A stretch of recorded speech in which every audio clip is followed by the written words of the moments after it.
안녕하세요. 김성길 목사와 함께하는 사람 이야기 제2단원의 G7 과정입니다. 자, 전 시간에 이어서 이 시간은 11-2회가 되겠습니다. 심리 질병, 감정의 아픔이죠. 그런데 이 감정을 만드는 것 중에 하나가 자기 자신에 대해서 어떻게 생각하느냐에 대한 바로 자기의 정체성에 대한 부분입니다. 자화상, 자기를 어떻게 생각하고 있느냐. 제가 아이들 상담을 할 때 가끔 너는 너 자신에 대해서 어떻게 생각하니? 라는 질문을 할 때가 있습니다. 어떤 아이는 나는 바보 같아요. 나는 왜 이렇게 못하는지 모르겠어요. 나는 왜 세상에 태어났는지 모르겠어요. 자, 그런 말들을 그러면 너는 왜 자신을 그렇게 생각하니? 그러면은 어떤 경우에는 저는 그런 말들을 잘하면서 많이 들었어요. 사람들이 다 나를 바보라고 그래요. 그리고 실제로도 잘하는 게 없어요. 자, 이 아이의 자화상을 만드는데 주변 사람들이 영향을 미친 거죠. 부모가 영향을 미친 거예요. 넌 왜 이렇게 못해? 바보같이. 이런 말들을 계속 듣다 보면은 결국은 나는 바보구나. 이런 스스로의 자화상을 만들게 되는 거예요. 그래서 이런 말들은 절대로 하면 안 되는 말들이죠. 자, 그래서 이 자화상, 잘못된 자화상이 있다면은 바꿔야 돼요. 우리가 산을 올라갈 때도 나는 저 중간까지만 갈 거야. 나는 거기 이상은 못 가. 이런 자화상을 가지고 있으면 거기까지밖에 못 갑니다. 근데 난 어떻게든지 저 꼭대기까지 난 꼭 올라갈 거야. 난 할 수 있어. 이런 자화상을 갖는 사람은 가려고 노력을 하게 되고 결국은 가게 되는 거죠, 이게. 자, 184쪽을 보면 피그말리온 효과라는 주제가 나옵니다. 피그말리온 효과. 자, 이 피그말리온 효과는 그리스 신화에서 유래한 용어인데요. 지중해에 피그말리온이라는 젊은 조각가가 살고 있었다고 합니다. 자, 볼품없는 외모를 지녔던 그는 사랑에 대해서는 체념한 채 조각에만 정열을 바쳤습니다. 그러다가 자신도 언젠가는 사랑을 얻을 수 있을 것이라는 기대로 심혈을 기울여 여인의 나체상을 조각을 했습니다. 그 조각은 누가 보더라도 완벽한 여인상이었고 그는 정성스럽게 다듬어갔죠. 시간이 지나가면서 점차 그 여인상에 대해 연민의 감정을 가지게 되었고 나중에는 사랑의 감정으로 싹터갔습니다. 그래서 매일 꽃을 꺾고 여인상 앞에 바쳤고요. 어느 날이었습니다. 섬에서 자신의 소원을 비는 축제가 벌어졌는데 피그말리온은 신께 그 여인상을 사랑하게 되었노라며 아내가 되게 해달라고 간절히 빌었습니다. 자, 기도를 마치고 집에 돌아온 피그말리온은 여인상의 손등에 입을 맞췄는데요. 놀라운 일이 일어났다고 그러죠. 손에서 온기가 느껴지기 시작하는 것이었습니다. 놀란 피그말리온이 그녀의 몸을 어루만지자 조각상에서 점점 따스한 체온이 느껴지며 사람으로 변해가기 시작을 했다고 합니다. 피그말리온의 순수한 사랑을 받아들인 신이 그 조각을 아름다운 여인으로 만들어 줬던 거죠. 조각상에 살아있는 여인으로 변하자 피그말리온은 결혼을 하고 파포스라는 딸을 낳았다고 하죠. 신화의 이야기입니다. 그런데 이제 이 피그말리온이라는 이 신화가 여러 곳에서 이제 활용이 되는 경우들이 있었어요. 이것의 특징은 뭐냐면 자기를 그렇게 생각하면 그렇게 된다는 거죠. 그렇게 간절히 열망을 하면 결국 그렇게 된다는 거죠. 그래서 이런 효과를 여러 곳에서 임상을 한 경우가 있는데요. 우선 미국의 교육학자인 로젠탈과 제이콥스는 1968년 샌프란시스코의 한 초등학교에서 전교생을 대상으로 지능 검사를 했습니다. 그리고 이 검사의 실제 점수와는 아무런 상관없이 무작위로 뽑은 학생들의 명단을 해당 학교의 교사들에게 알려주면서 지적 능력이나 학업 성취의 향상 가능성이 높다고 객관적으로 판명된 학생들이라는 거짓 정보를 함께 흘렸습니다. 몇 개월 후에 이들은 다시 전체 학생들의 지능 검사를 실시하여 처음과 비교했는데 놀라운 점을 발견할 수 있었습니다. 명단에 속한 학생들은 다른 일반 학생들보다 평균 점수가 높을 뿐 아니라 예전에 비하여 성적이 큰 폭으로 향상된 것이죠.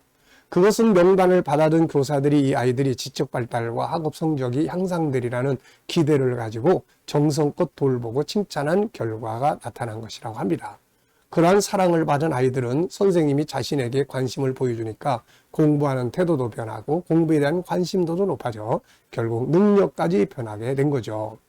로렌탈과 제이콥스는 누군가에 대한 사람들의 믿음, 기대, 예측이 대상에게 그대로 실현되는 경향을 피그말리온 효과라고 부르기 시작을 했습니다. 자, 교실 안에 피그말리온이라는 책을 읽어보면 자신이 영재라고 확신하는 순간 학생들의 능력에 극적인 변화가 온다는 사실을 알게 되는 거죠.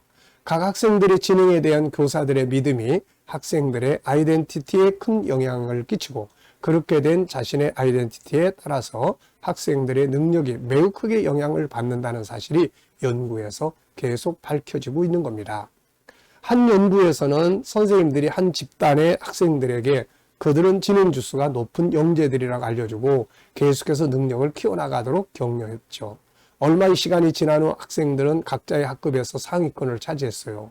그러나 사실은 그들은 지능지수가 다른 사람들보다 높지도 않았고 일부 학생들은 오히려 전응하라는 낙인까지 찍힌 적이 있었던 학생들이었어요.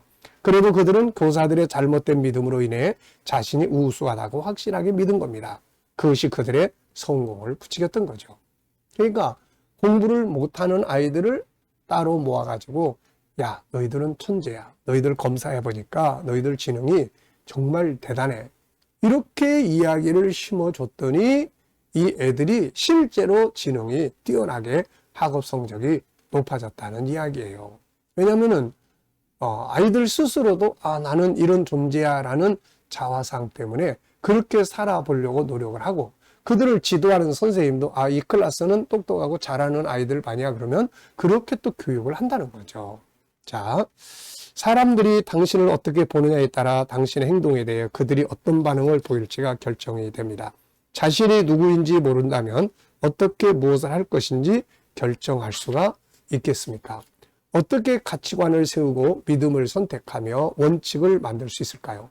어떻게 어떤 것이 옳은지 틀린지 아니면 관심을 둬야 하는지 아닌지를 판단할 수 있겠습니까? 마약 중독자라는 자기 자화상을 가지고 있는 사람들을 변화시키는 가장 중요한 것은 무엇으로 바꾸는가에 달려 있습니다. 마약 중독에서 회복 중인 사람, 이것은 그의 아이덴티티를 바꾸지 못하죠. 그것은 단순히 현재의 상태를 의미할 뿐입니다. 이제 자신은 완전히 깨끗해졌고 완전한 기독교인 지도자처럼 마약 중독자가 아닌 다른 사람이 되었다고 확신하는 순간 그의 행동은 바뀌게 되는 겁니다. 자, 피그말리온이라고 하는 건 하나의 신화입니다. 그렇지만은 여기서 임상을 통해서 우리가 발견할 수 있는 것은 자기가 자신을 어떻게 생각하느냐, 자기에 대해서 어떤 기대감을 가지고 있느냐에 따라서 삶의 결과들이 달라진다는 겁니다. 나 같은 건 쓸모없는 존재야. 이 말은 자기 자신에 대해서 아무 희망을 갖지 않는 거죠. 그러다 보면 똑같이 일을 해도 나 같은 놈은 그러면서 대충 일도 하게 되고 실제로 자기 능력을 활용도 못하게 되는 겁니다. 그렇지만 나는 능력 있는 사람이야. 나는 천재성을 가지고 있어. 나 이걸 개발을 해야 돼. 이렇게 자기를 생각을 하고 있는 사람, 나는 할 수 있는 사람이야. 난 저 산꼭대기까지 갈 수 있어. 이렇게 자기의 자화상을 가진 사람들은 그렇게 또 노력을 하는 거예요. 그래서 제가 상담을 할 때 어떤 분들이 불행하다고 생각을 하는 분들이 계세요. 그러면은 그럼 이제 어떻게 살고 싶으세요? 이렇게 물어봐요. 그래서 저도 좀 행복하게 살고 싶어. 그러면 지금부터 행복한 사람으로 살아가세요. 이렇게 이야기를 해주죠. 자기를 행복한 사람으로 생각하고 자기 앞에 행복한 일들이 있을 거라고 생각하고 자기 자신을 행복을 살아갈 수 있는 사람으로 규정을 하고 그렇게 가는 거예요. 그래서 제가 상담할 때는 어떤 문제에 대해서 다루기보다는 어떻게 살고 싶으세요? 이것부터 정리를 하세요.